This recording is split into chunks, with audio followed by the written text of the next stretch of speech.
Page d'accueil. Présentation du menu.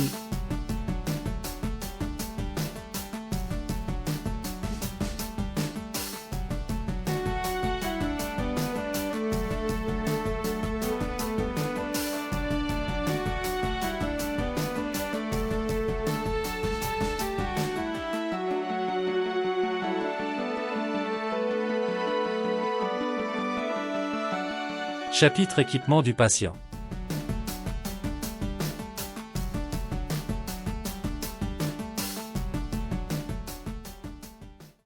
Déroulement du menu visuel des pages en lien avec la respiration.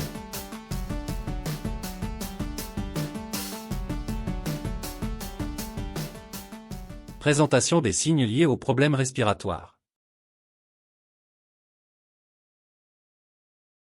Passage vers la partie concernant la fonction circulatoire. Nous mettons un lien vers la page qui présente les équipements concernant les abords vasculaires. Sur cette page, on présente rapidement les équipements d'assistance circulatoire mécanique. Après l'assistance des fonctions cardio-circulatoires, on présente les équipements qui permettent de surveiller et ou de diagnostiquer les problèmes de la fonction circulatoire. On commence par la pression artérielle non invasive, puis on présente la pression artérielle invasive, le matériel utilisé pour mettre en place un cathéter intra-artériel, les sites de mise en place ainsi que la technique utilisée pour la pose, la surveillance de cet équipement ainsi que son entretien.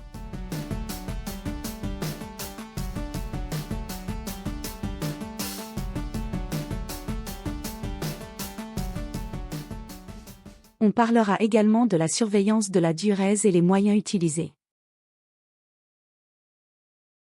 Chapitre respiration. Page sur les équipements utilisés pour l'administration d'oxygène.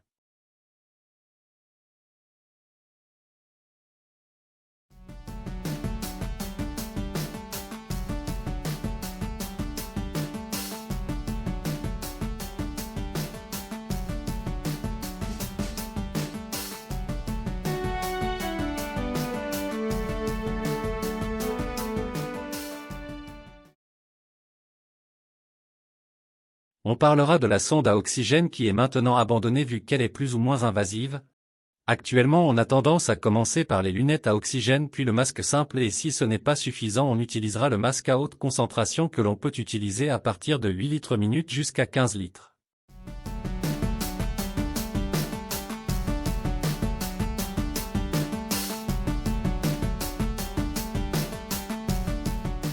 Dispositifs d'oxygénothérapie à haut débit qui peuvent aller jusqu'à 60 litres par minute.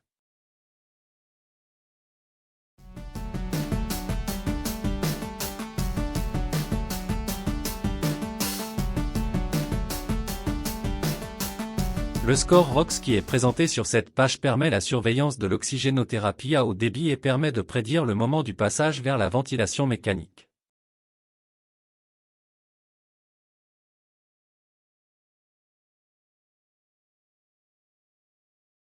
Page sur l'élimination du CO2. L'hypercapnie oriente vers la nécessité d'une ventilation mécanique.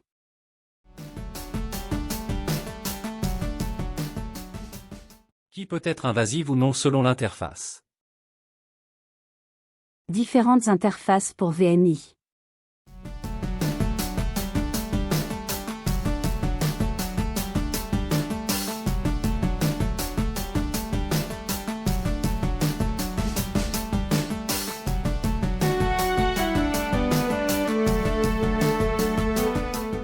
Montage d'une VMI.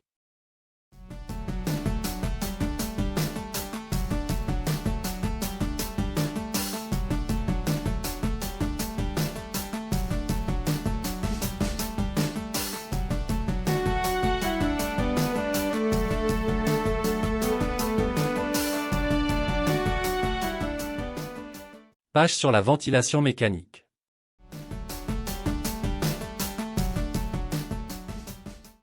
Introduction à la ventilation mécanique.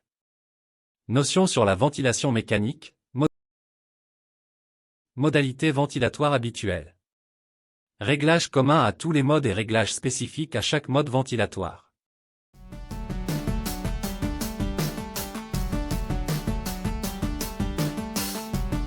formule permettant d'avoir le poids prédit selon la taille.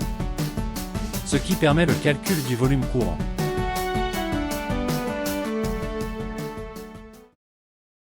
Réglage des modes ventilatoires les plus courants.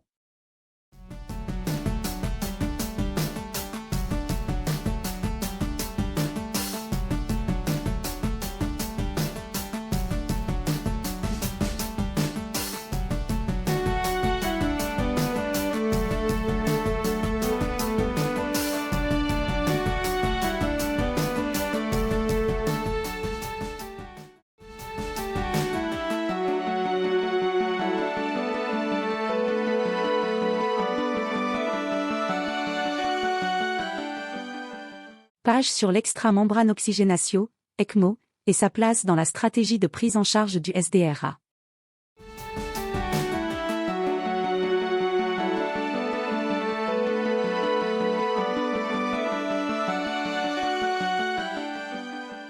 Au départ, le score RESP a été développé par l'ELSO pour aider à prédire la survie des patients adultes sous ECMO pour une insuffisance respiratoire.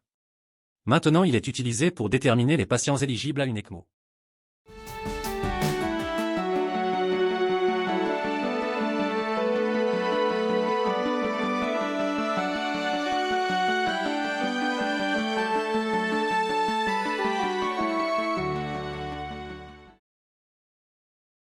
Page sur l'équipement d'une trachéotomie.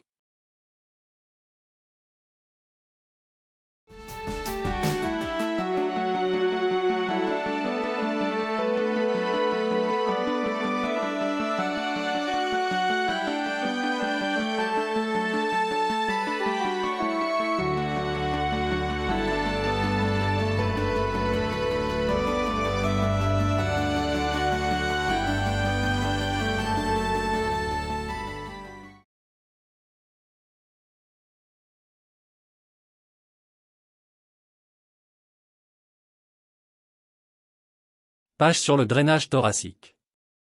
Sur cette page nous présentons la préparation du patient, les sites de drainage thoracique, les différents types de drains ainsi que les équipements habituels, les différents types de branchements, siphonnage ou aspiration, la surveillance et le retrait du drainage pleural, ainsi que le cas particulier de la pneumonectomie.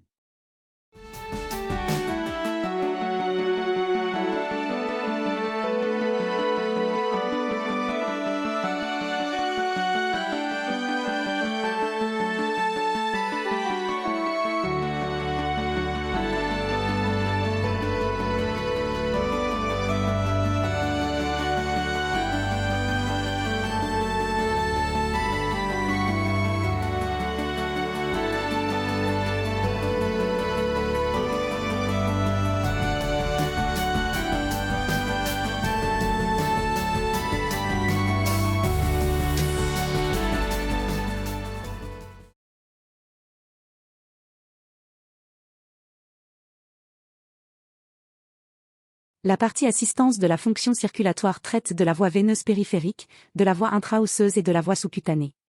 Les voies centrales seront traitées sur une page à part, vu leur importance.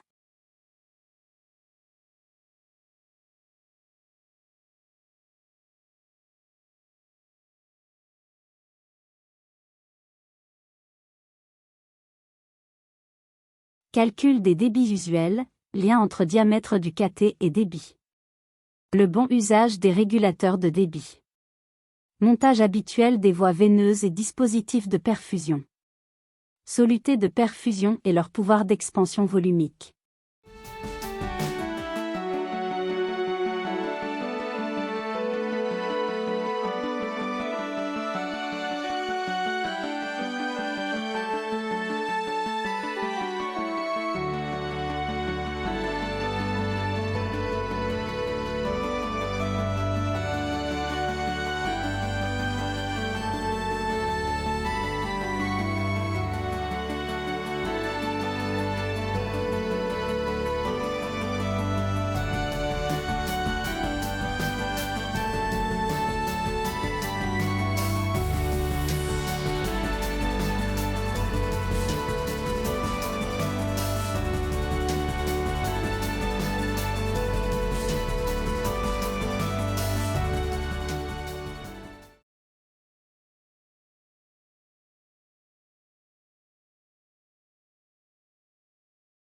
La voie intra-osseuse. Son histoire, quelques points clés et dispositifs de mise en place.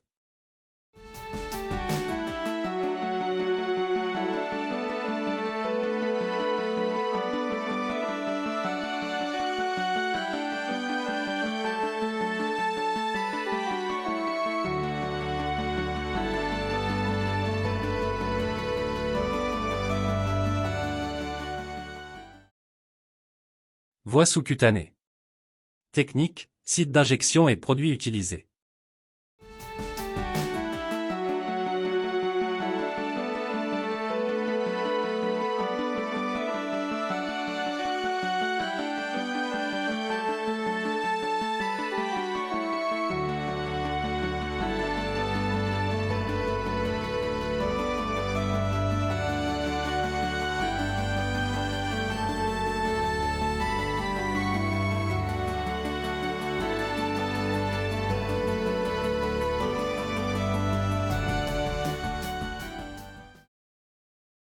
Page sur les sondes et les stomies.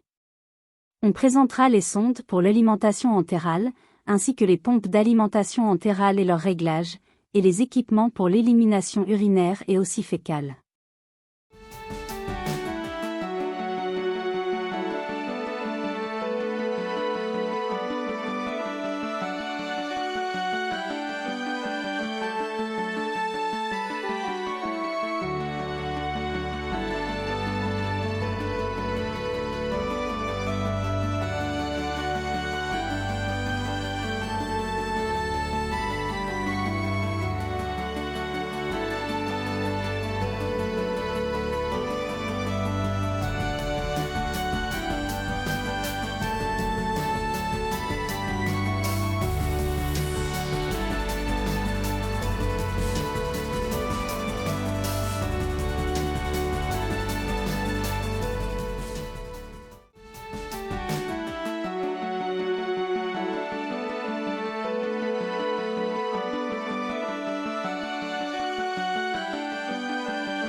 Page sur le monitorage. Sur cette page nous présenterons le monitorage du patient, qui consiste en une surveillance automatisée de ses constantes vitales. Associé à un système d'enregistrement et d'alerte visuelle et sonore qui permettent de savoir quand ces constantes sortent des valeurs cibles prédéterminées. Le monitorage du patient est utilisé pour la surveillance des patients lors d'une anesthésie, en réanimation ou aux urgences. Sur cette page nous présentons les paramètres que l'on peut surveiller et comment utiliser les dispositifs adaptés à chaque situation.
Page qui présente les bases pour enregistrer un ECG ainsi que quelques notions utiles pour le lire.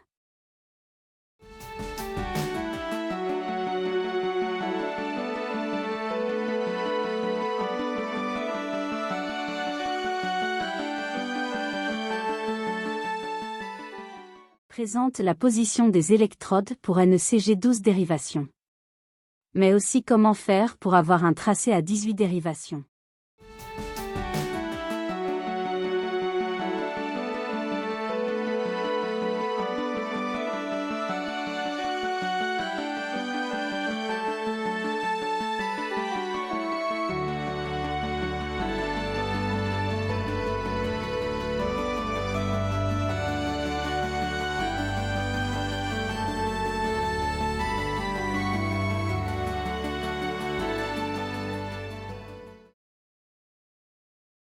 Sur cette page concernant la lecture de l'ECG, nous présentons le minimum à savoir pour le médecin généraliste ou l'interne, sachant que les livres concernant la lecture de l'ECG tournent autour de 300 pages. Nous présentons simplement et clairement tous les éléments du tracé ECG. Les aspects physiologiques et pathologiques de chacun des éléments, ainsi qu'une représentation tridimensionnelle des dérivations permettant le diagnostic topographique des lésions ischémiques.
Chapitre médicaments.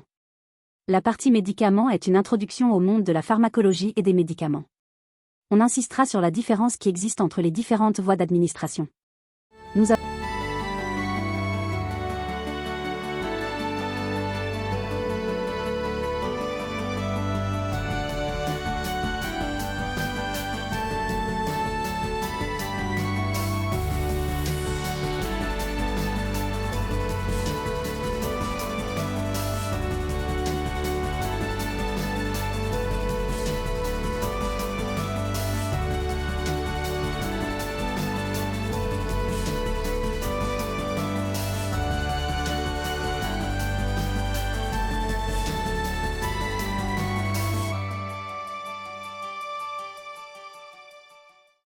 Nous avons mis en ligne une page concernant les modalités d'administration des médicaments les plus fréquents. Sans vouloir se substituer à un dictionnaire médical de médicaments, cette partie permet d'avoir un raccourci pour savoir comment administrer tel ou tel médicament, surtout pour les médicaments intraveineux. Elle présente les solutés à utiliser pour leur préparation, les précautions concernant la vitesse d'administration, les conditions de conservation, ainsi que les incompatibilités. Des pages spécifiques ont été consacrées aux antalgiques, à la sédation palliative, aux perfusions, ainsi qu'aux médicaments du diabète.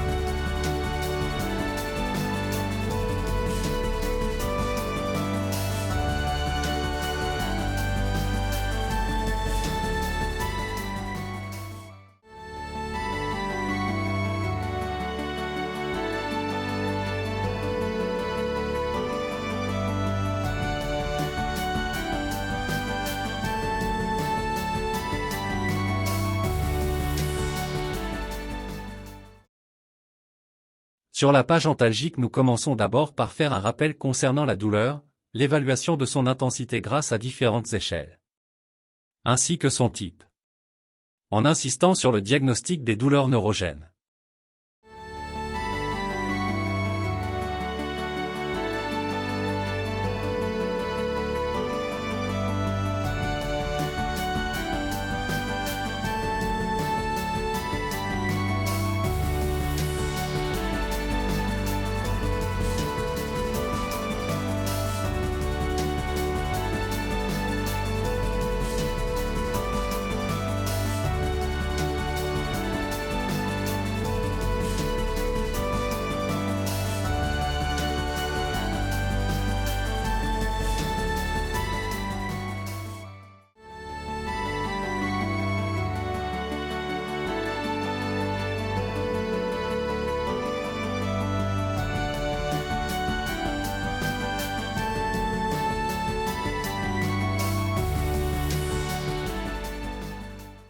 La page sur l'utilisation du méopa dans la prévention de la douleur liée aux soins présente les indications et les contre-indications ainsi que les contraintes liées à cette technique.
Sur cette page, nous abordons la conduite d'une sédation palliative. Le score de Rudkin. Un rappel sur la notion de soins palliatifs. Ainsi qu'un rappel sur les principes d'éthique médicale.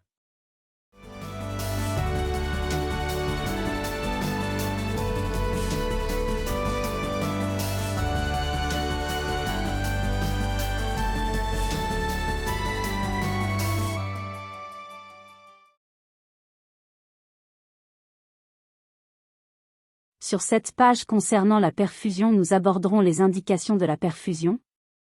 Par quelle voie on doit perfuser? Et quels sont les apports nécessaires aux patients, en quantité et en qualité?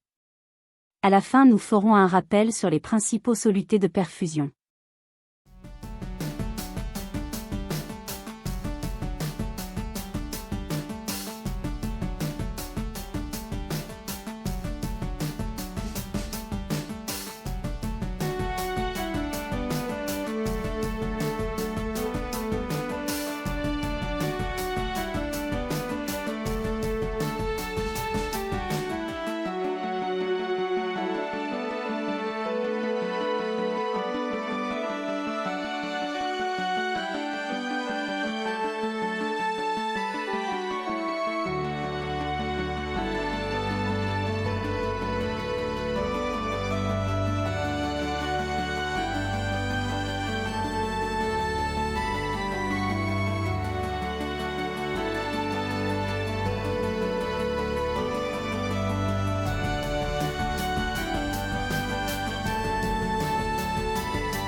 Abonnez-vous à notre chaîne et appuyez sur la cloche de notification pour recevoir de nouvelles vidéos.